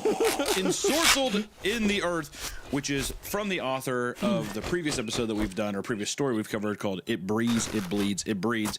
And what makes this so unique and so fun is that this story was actually posted on our subreddit, the r/Creepcast subreddit, which is kind of cool. Where it would be really neat if the Reddit could be a place kind of like r/NoSleep where people can post stuff. And I do see we've seen other fans post stories in here as well. So I think that it's probably going to be more common that we start reading stuff from actually our viewers or authors that come here and post stories as well, which is really cool. Yeah, so the author of this story, his name is Travis Coleman. He goes by Imperial Incentive on Creepypasta and here on Reddit. He posted the story to Creepypasta and he posted it to our subreddit once again.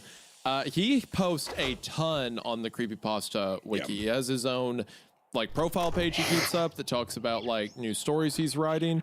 And we talked about it before when we covered It Breeds, It Bleeds, that he has a huge body of work.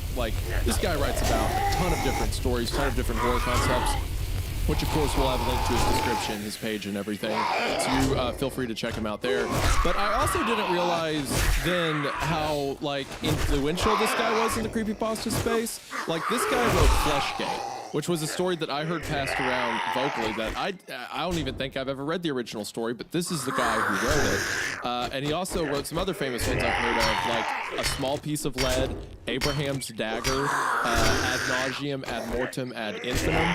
Like, this guy has a lot of big stories under his belt, and he writes a ton. So him, like an author that we already know we like and is that prolific, posting his story to our subreddit is really cool. And we really appreciate cool. it. I'm stoked. That's And awesome. from the comments and stuff too, it seems like he hasn't written anything in a while. So this is just something new that apparently he's been wanting to write. So it's really cool that, you know, getting the influence to come in and just be like, fuck it, I'm gonna write a new story. It's just a lot of fun. And it's gonna be cool to dive into this new story.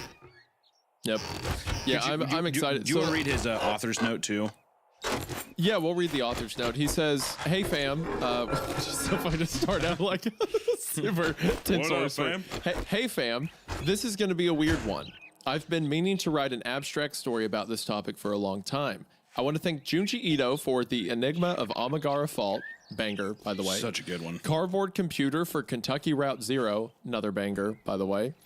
Blind Descent by James M. Tabor, not familiar, and the late and great David Lynch. I hope you enjoy it. And then he puts content warning, claustrophobia, body degradation, and self-harm. Seriously, please stop whenever this makes you uncomfortable. Enjoy, which is exactly what we want to dive into. That's awesome. This has to be some kind. I mean, at the top two, he says, "Let's go spelunking."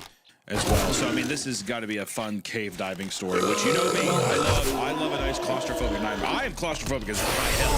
The cave stuff's fun, and then the Enigma of Amigara Fault and Kentucky Route Zero are both like, you know, cave Earth related. Right. So I imagine that's where he's drawing off of. This is dope. I'm very excited for this. We've seen a lot of fan-made stories before, and there's kind of like it's a weird place because we really want to cover them, we really want to talk about them, but also if someone we know is going to be watching the show, I really don't want to be mean to him. Hunter doesn't care to be mean to him, but I don't want to be mean to him, so it's kind of like, you know, we want to wait for something special to come along to kick it off. And now we have an author who we know we like posting, and this seems like a perfect opportunity to start with Creepcast-based story. So I am very excited to get into it. A Creepcast original, but not really. It's his. It's Only his we story. have nothing to do with it. Absolutely. But that being said, Based on the internet. Creepcast original. There Creepcast you go. original. 100%. Let's get it. Let's get it.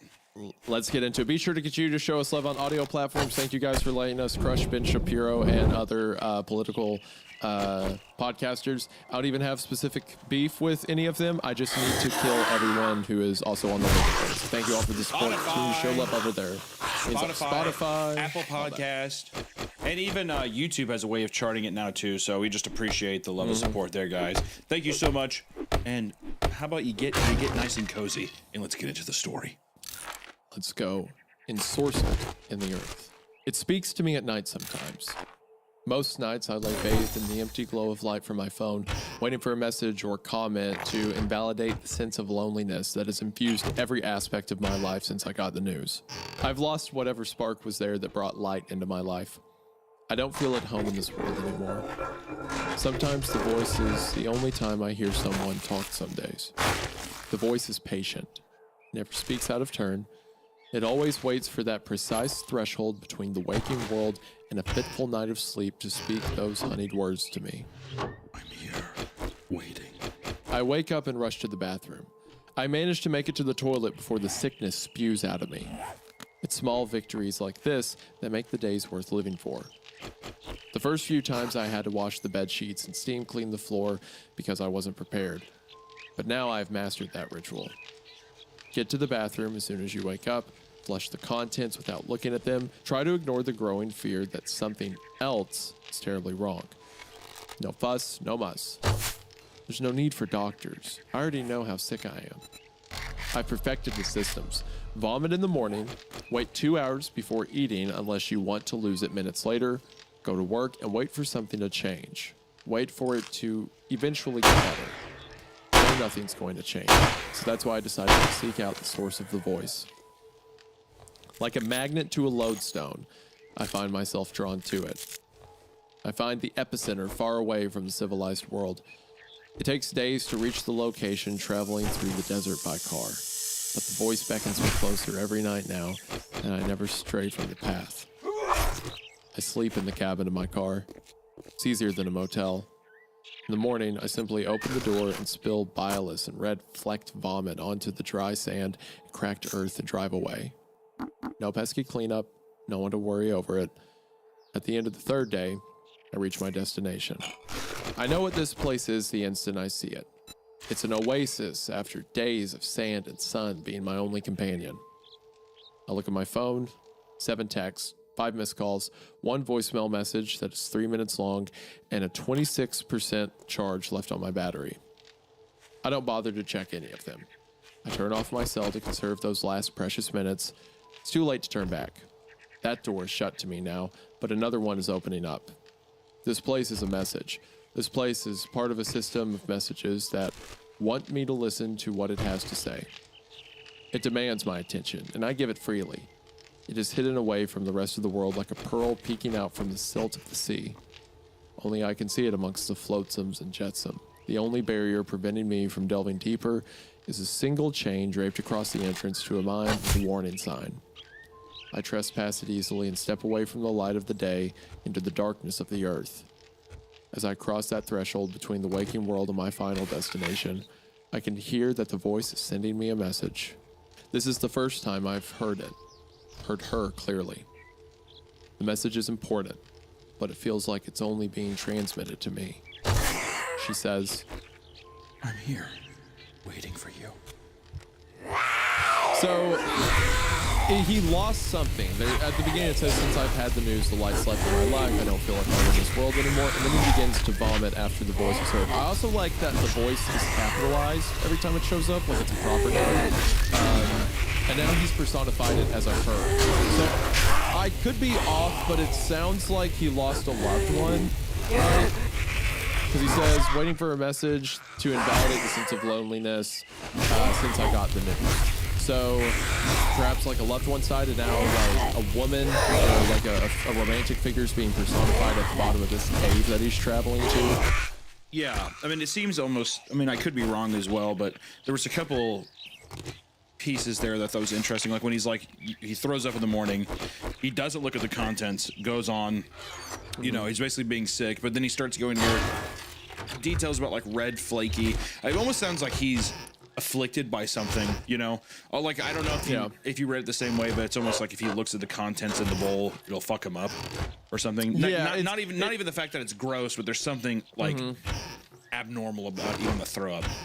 It doesn't even seem that he's like throwing up a human amount or like it's just his bile coming up. It's like there's a thing in it, like there's extra. Yeah, there's something about like the red flags and now he can't look at it. He has it down to a science, stuff like that. It's like he's physically sick, but in a supernatural sense if he doesn't do what the voice wants him to.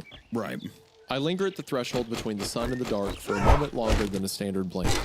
I lie and tell myself that there's nothing left for me here. I feel the magnetic pull calling me deeper. But still, I hesitate. Should I check my messages and see who is trying to reach me? No, I want to conserve the batteries. It looks dark in the mines, and I always have had a fear of the dark. The thought stirs up a memory from my childhood.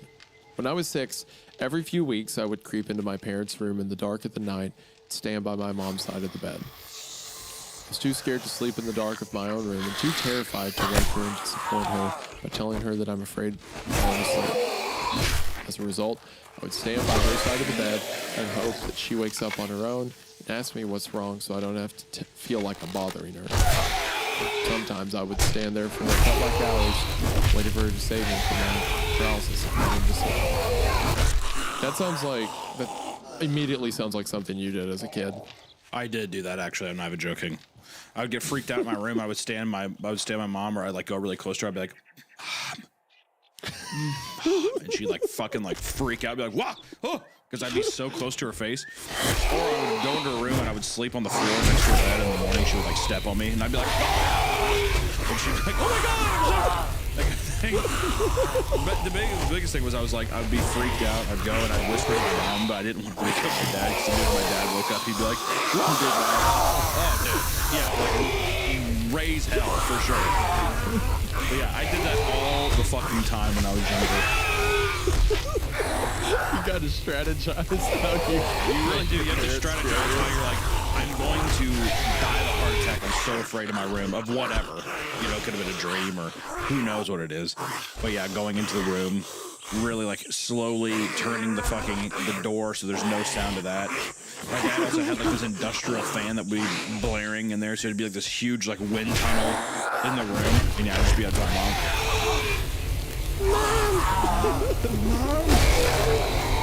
She would freak the fuck out. It always felt terrible. The funniest part is you curling up on the floor like a dog. I did. I like a Shih Tzu or something like that. I literally curled up in a ball. My mom would wake up in the morning, and you're small. You're just a kid. You don't think, and no one like looks at the floor before they get out of bed, whatever. So yeah, she would step on me. I'd be like, ah. Or my dad would get pissed because my dad would wake up really early for like construction work.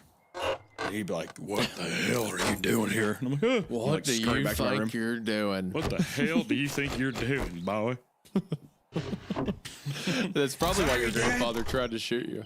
Yeah, It's probably why your grandfather accidentally shot the dog because, you know, you two look so much alike. I bet that wouldn't surprise me at all if you were like, yeah, it turns out I was one of the kids. I wore like the ears and the tail. Like I would bark at people at school. I wish That's I had the 100% courage. Like you. I wish I had an semblance of courage like that, dude. I'm not a coward. Maybe your grandpa was trying to save us. Maybe, dude. Maybe. Just go to God. I want to just go to God.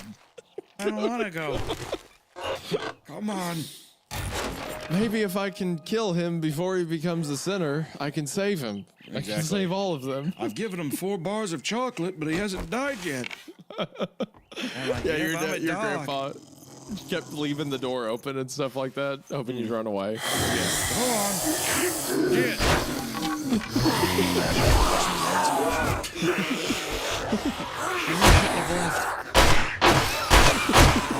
I don't stand at the entrance of that mine for hours to realize my indecision. It takes seconds to make up my mind. Without any more hesitation, check my phone with my jeans and venture into the darkness without checking my notifications or listening to that message. It's an obvious choice.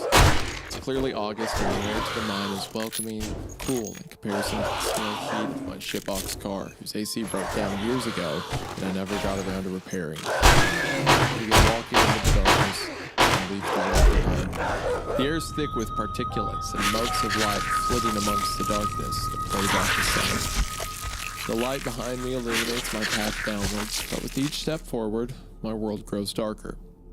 The mine looks like it has been abandoned with dust building on equipment and spiderwebs occasionally acting as an ethereal barrier to entry that catch in my hair and make my skin crawl. Each step takes me slightly downwards along the sand and shifting earth. I feel my feet slip out from me and I catch myself before I can roll my ankle. If I'm not careful, I can easily injure myself here. But it just isn't my environment that is a danger. It isn't just difficult terrain. Something is wrong with my ear.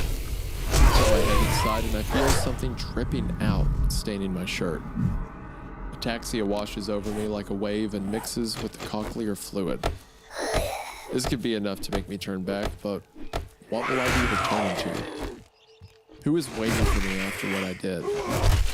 Why didn't I go? No one's going to miss me. I continue my descent. I walk in a drunken zigzag further into the darkness, deeper into the depths. The world sways back and forth no matter how hard I try to focus and swallow down the nausea. It rises back up in my throat. I'm dizzy but determined. I've come too far to turn back now. I have to go further into the mine. I used to get really bad earaches when I was a kid, and I remember I don't think I was ever to the point where my ears would be dripping fluid, but I remember feeling like they were full of something, like the overwhelming pain. It was like a debilitating headache. Also, going further and further into a claustrophobic nightmare where your equilibrium is fucked up and you're nauseous would be not a vibe. Would not recommend. It's almost like he was throwing up and now he gets closer, now his ears dripping and he hears the voice louder. It's almost like he's changing as he gets closer and closer to what the source is. It's reminiscent, I mean, I may be a little biased because it also involves a cave, but it reminds me of like in Greylock, those workers who went into the mountain, you know, Oh, and they sure. became those Yeah, beasts yeah, down yeah. there. But it's also very reminiscent because it is like, I'll say it for you, Lovecraftian.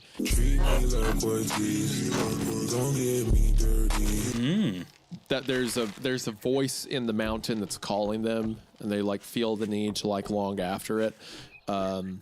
It feels very, what's the word? Cosmic. It feels like, you know, some greater entity beneath. Cool. As I wobbled deeper into the growing darkness, I noticed that the walls, which I couldn't reach with both my arms outstretched, are slowly starting to close in on me. An unnerving sense of being underground is growing while the tunnel ahead is narrowing. After a few hundred feet, I can touch the sides. I turn back and look at the entrance one last time before continuing on. The opening is a pinprick of light amongst a sea of dark. I am so far from home. The light of my phone screen illuminates my path forward. I keep scanning the darkness, expecting the light to catch the reflective tapetum lucidum of a coyote. Oh, like their reflective eyes. I see what it's saying. Yeah. Okay. But there's no animals here. Even they avoid this place. The only creatures that seem to be thriving here are the spiders as I bumble into another web and I can feel it crawling through my hair. I brush it free and prepare myself for the dark. My battery won't last forever. Turn my phone back off 22% and swallow down the fear of the darkness claims my surroundings. And that just to keep walking, this is gonna get rough. I can already feel. I'm like, the more in he gets, the worse. I'm starting to get like a lump in my throat. I keep like swallowing. I'm like, oh god. I'm just picturing the also too the idea of having like a low battery and it's like that's my flashlight. I'm like, bro. Yep. God. The only way I can see is this. Didn't charge it up. Didn't think about even a $5 one at the gas station out front. Well, you know what that also kind of shows is that he doesn't plan on coming out. Is what it seems like to me. Well, it seems that he's depressed because he's like, who would miss me back there? Like, he's giving himself to whatever he's walking into, surely. And also, like, him talking about what I did. I still think he's talking about, like, a loved one, but he associates some personal guilt to it. So it's almost like a suicide in a way, the way he's describing it. Like, no one will miss me. I just have my phone. I'll walk into the darkness. It reads like a suicide note for sure. Yeah. But I can already tell it's going to get rough because he's like, I'm throwing up. My ear's dripping. I feel spiders in my hair. And we're like 5 feet into the cave. Yeah. The cave continues to shrink. Further on and deeper still, I bang my head on the stalactites above and I realize that the tunnel is not only narrowing, it is shrinking in diameter. Oh no. Oh no. This is going to be some Ted the Caver stuff. I didn't even see the stalactite before I hit it. It's too dark in this place. I pause in the darkness to try and still my heart. I try to distract myself from the rising panic attack by focusing on the air current. The cave is deep enough, it has its own pressure system of shifting air currents as they flow from high to low pressure. The cave is large enough, those currents can almost be mistaken for breathing. That thought makes the fear worse, and when I realize that my panic isn't subsiding, I hang my head and continue further. Yeah, like that, the way it's, I feel like I'm in a breathing thing, and then he's like, my fear's worse, and I'm about to have a panic attack, I push forward. Yeah, it's like a punishment. Yeah, it's like a punishment, and like he's almost being compelled against his own will to keep walking into it. Yeah. I know as I hunch my shoulders to prevent the stone from scraping into my skin that this place is not a place of honor. Ooh, I like that. That felt right. that made me all tingly inside. Wow. This is the only way forward, and the path to my destination is not going to be made easy for me. Soon I'll have to crawl on my hands and knees if I want to progress deeper. This place is trying to prevent me from reaching the voice. Everything in my body tells me that no highly esteemed deed is commemorated here in this place. Nothing of value is here. So why do I keep delving deeper? Why do I keep on going? It's a question that I've asked myself far too much. The only difference between asking myself back then and asking myself now is the answer. Now I don't have an answer. I feel something dig into my knee, and I use my phone to look at the misshapen rock. I'll have to be careful. I'll spread my hands and knees crawling forward. I my phone down the depths, hoping to see an alcove or opening, but the path only constricts down like a blood vessel. I am drawn to the depths like a magnet to a lodestone. I am summoned to it, like a sheep to the slaughter. Oh, this guy. You remember those closing lines of It Breeds, It Bleeds, where it's like in my final moments, I'll say I love him or whatever. Like, just such a good cap. This guy, he hit me with like that saxophone, but it's a pin. I feel it. He's getting me good. I like it. Wait! We'd like to take a minute to thank our sponsors for this video, Rocket Money. It's easy to spend money. Plus, everything's a subscription service now, forcing you to remember cancellation dates. So you put it on your calendar and you still forget! Companies make it hard on purpose because they know if you get frustrated, you'll just give up and keep paying for the service. Well, today's sponsor, Rocket Money, is here to help. Rocket Money is an easy-to-use app that helps you save more and manage your money better. I love using Rocket Money to cancel unwanted subscriptions. Once you get set up with Rocket Money, the app finds all your subscriptions and puts them into a list. From there, you can select the ones you've been meaning to unsubscribe from, and just a few taps from the app, they can help you unsubscribe. But that's not all! Rocket Money also helps automate your savings. We all need to save money, so why not let someone else do it for you?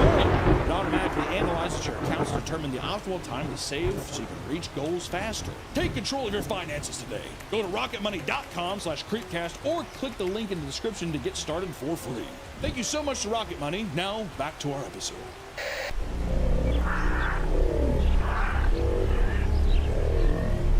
I have to put my phone back in my pocket as I can't drag myself on my belly and shift through the narrow gap ahead of me. Trapped in this tight space, I can feel one of the many spiders I displaced by walking into their webs exploring in my environs, my hair. I can't rush it free in this claustrophobic crawl space, so I have to endure. I can't raise my head to look down deeper into the darkness without hitting my head on the cave ceiling. I have to lie prone and crane my neck if I want to see what lies ahead of me. Not that the darkness shows me much. I try not to think of the tons of rock above me that could crush me should the earth will it. Why do I keep moving forward? I had friends. I had family. A thought breaks through the darkness. Who called me and left that 3-minute voicemail? I try to reach back to retrieve my phone and check, but a horrifying realization makes its home in my head, like a spider setting up a new nest in my hair. I can't check. My phone is in my pocket, and there isn't enough space to maneuver my arm to reach it now, and I can't back up. Is that my brother? Do you want to know why the hell I wasn't at the funeral? Maybe it was my sister. Did she just want to tell me that everyone grieves differently, but I had to open up to them, that they loved me? Is it a voicemail from the last time I ever missed a call from my mom? That thought is stripped away from me by the panic when I realize that the space is so tight that I can't expand my chest fully to draw in air. Ugh. I try to calm myself, but the darkness and claustrophobia of this place makes it difficult. If I panic, I might do something stupid. Stupider, that is. I need to calm myself by controlling my breathing. I have to steal away oxygen from the moist, oppressive air through shallow breaths. I push my feet off the ground for leverage, and I wriggle my body further into the ever-tightening depths ahead. Oh, God. I try to ignore the fact that I have to inhale to move forward, and every time I exhale, I let out a little more dead space from my lungs. I pretend that I can't feel my heart beating in my chest, scraping up against my ribs. The stone and the earth around me needle my stomach like tiny, deciduous teeth. They chew tiny holes in my shirt and pants. They nip at my heels and usher me forward and deeper. A dark thought worms its way into my brain and won't subside until I acknowledge it. It feels like I'm being consumed. I have entered the mouth of this horrible place and am now being chewed by the rocks and stone of this place. If I keep going onwards, am I going to drop into the vast dark of this cave's belly? How far have I come? A quarter a mile? A half a mile down? I am become like one of the 8 spiders that Americans eat in their sleep. I know that's a myth, an untruth, misinformation that insists itself into our deepest fears and now can't be excised from our minds no matter how hard we try.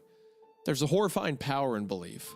A tiny little lie about eating spiders in your sleep from PC professional blossomed into an incontrovertible fact. It was people's acknowledgement of this fear that gave it life, gave it presence, gave it purchase to crawl its way into our world, and now it's an accepted part of reality, and even though it's not true, belief can make something real, give something form, give her power. Okay, gosh, bro. Like, comparing, like, the way he's thinking about how he's being digested and comparing it to the myth, you know, the whole Americans eat 8 spiders in their sleep or whatever, and talking about how it gets to a point where simply the belief of it makes it legitimate. And then he's like, it gives her power, and he's tying that back to the voice that's been mentioned a couple times before. And now that's like a myth that's stuck in his head, it can't get out.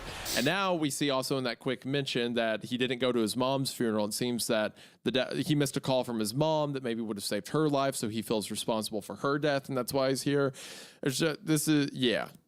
I'm a fan. I'm like, yeah, I mean, the so claustrophobic, so uncomfortable. Even the way that he, the way that he gives the cave, or the mine, I should say, a living soul. Like, I mean, talking about how it's contracting and going down or tightening like a blood vessel. The cave's breathing, the tiny teeth, the belly of the cave. Like, it's giving it to be like he's basically being consumed by a monster right now. It's just it's so uncomfortable. I the entire time you're reading that, I just found myself, I was like kind of like clenching my chest, like, oh God, like I really feeling like I'm trapped in there too. Almost like whenever someone's telling you about something horrible, like he's like, I can't even take breaths. Like, it felt like my chest was pressed up against those rocks too. Yeah, it's brutal. It's like the direct tie, especially with the consume part, reminds me of Final Prayer. Oh, 100%. Yeah. It directly goes, but it also like reminds me that there's this YouTuber named Jacob Geller. Makes these great YouTube videos talking about like different horror scenarios, but he made one called Fear of the Depths, where he talks about like the horror of cave diving or like the stories of caves. And he has this one section in it that has always stuck out of my mind. He talks about how like caves have a natural waste system where like, you know, things that die in the cave or whatever are excreted like through the channels or through waterways. If we view the cave as a superstructure, it brings in like nutrients through like the minerals and the rocks, and it has like these microbes that live in it that act as an immune system. Effectively, it's as if the cave itself is one giant living thing that simply isn't made up of cells. And I think about that a lot when I think about these horror stories with caves, and him talking about being digested reminded me of that. There's such a horror to it. It's it's so alien. It really is. I mean, cave diving is considerable to me as like fucking diving deep into the ocean. It's just like the unknown of something. Yeah. Caves are so oddly intimate, almost like a home. You know what I mean? It's like you're kind of like breaking into a house almost. Yeah, there's this feeling of like you're not supposed to be there. What do you think of people who water dive in caves? Have you seen that? Oh my God! When they're moving the tanks along, is that insane? Break any of my pushing your oxygen tank through there. Double. God, man, how the fuck do people get into those hobbies? It's crazy. I like, have you seen all those memes on like TikTok and stuff where it's like a man with 4 children and a loving wife at home, and it's like he decided to go down the lava death tube after this. He had 2 paths, one that led to his backyard where his wife was waiting with dinner ready, the other that led to Satan's anus. He goes down Satan's anus. I catch myself and shake myself free of that thought, even if there isn't enough space to actually shake. I'm just tired. If I don't manage to get some rest, I'm going to fully break down. I realize sleep is coming for me, and I cannot deny it any longer. I can't crawl back out to more comfortable space. I'll have to sleep here and pray that this crawl space has an exit. Just before I pass out, entombed in the earth, I hear her. I'm here, waiting for you. I've been trapped here ever since. I wake up in the pitch black, and for one glorious moment, I think I'm back in my bed and prepare for my morning ritual. I jerk awake and try to move, but the earth has embraced me, pinioned me, imprisoned me. It wants me to face what is happening to me. There's nowhere to go, but the sickness still comes to me. The sick seeps out of me in explosive retches that scrape my spine into the surrounding stone and drive my face repeatedly into the ejected ingestia. I can't ignore the bright red clots in the yellow bile now that they're right in front of my face, on my face. What is here is dangerous and repulsive to us, but it calls out to me and I sway forward to its siren song because I've already come so far. I drag myself forward through my own mess and let it smear over my shirt and jeans. As I leave it behind me, I numbly think, no fuss, no muss. Make it a few yards before my other morning ritual comes calling. I can't turn to let gravity expel it away from me. Can't shimmy down my pants. It has waited in GI stasis for hours, but it will be denied no further. I am going to shit myself. My body this is so gross. God. My body ejects it out, and I feel bits of me escaping in a deluge of diarrhea. There's something solid and elongated, like strips of cloth in the movement. Oh. There's no need for doctors. I know how sick I am. He is okay. A dark laugh bubbles up within me, but is smothered by the encroaching earth. So the only thought that comes out is, I'm shitting out rope worms. Oh my god. I don't like this, Hunter. Oh god. Jesus fuck. My god, dude. For a second, I thought he said he was crapping out like intestinal lining, but no, it's worms. I want to take a quick moment to thank today's sponsor, the top brand for your bottom, Tushy. Summer is here, and unfortunately, that means you sweat, and certain regions of your body get gross. And nowhere else are you confronted with the reality of that more than when you use the toilet. Well, I'm here to tell you that Tushy is the luxury bidet that your bathroom's been missing. I've said it before when talking about Tushy, but Tushy is unironically being completely off-script, one of the best things that has ever happened to me. I did not realize how disgusting and wretched I was as someone who did not use a bidet until I started using one and felt like a fool for all those years. My life now has significantly more value, and if you don't have one, then I am significantly more important than you. But you can fix that. Also, last time I did a Tushy ad, Hunter used footage of his toilet with a skid mark, pretending that it was mine, so I just want you to know that whatever toilet he shows now is his. In short, you need to stop wiping endlessly with toilet paper. Tushy removes 99% of bacteria with fresh water while protecting your natural skin barrier. Plus, people who've made the switch to Tushy use up to 80% less toilet paper. Less toilet paper means less clogged toilets and less gross filth. I mean, think about it. All you do with toilet paper normally is you just use something dry to rub it in and off your skin. Whereas if you have a bidet, you clean yourself off, and then the toilet paper is pretty much just there to dry you off. Not only does Tushy eliminate waste and natural ingredients, but it's good for you. Better to have soothing water than scratchy toilet paper. It's easy to use and set up. I got mine, and it was ready to go in only a few minutes. And you can get as nice with them as you want. You can have just the bidet, or you can have nozzles that have different settings for front or back, or you can even have ones that have an air dryer. Over 2 million butts love Tushy, and I promise that yours will too. So to get 10% off your Tushy bidet, head to the link in the description at hellotushy.com